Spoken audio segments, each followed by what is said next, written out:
Euskaraldia bertan da. Zer, aspertuta ala, ja ez dakizu zer egin gaua iritsita?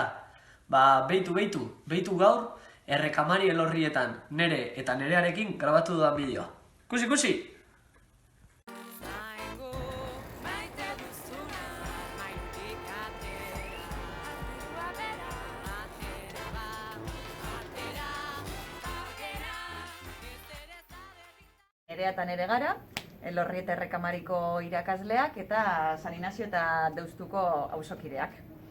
Eta, Euskaraldian parte hartzen gaude, ikastetxeko beste hainbat pertsona moduan, eta, apurtxu bat bertako esperientzia eta aurkitzen dugun erronkari buruz mezu bat bota nahi dizuegu.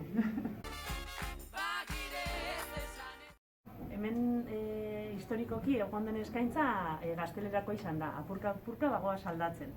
Eta aipagarria da, azkenengo belaunaldietan, azkenengo boladan, belaunaldi aldaketa egon dela, eta horre hizkuntza borondatean asko aldatu egin dela.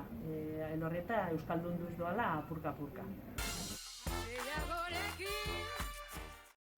Ikaslegoaren artean bebai, hor badaukagu zailtasun handia. A eredua delako nagusi, eta euskal D eredua ere egon badago, baina zailtasuna handia da daukagun egoera honetan. Eta hala eta guztiz ere, aurrera jarraitzen dugu. Bai, ez azkenen eguale irakasle bagara ikasleen aurrean ereduarekin erakutsi behar dugunok, eta, nik denbora gutxi dara matemen, baina badago, ez bakarrik orain euskaraldia dela eta saiatuko gara euskeraz, euskera lehenesten, baizik eta urte osoan zehar ematen du badagoela saiakera bat.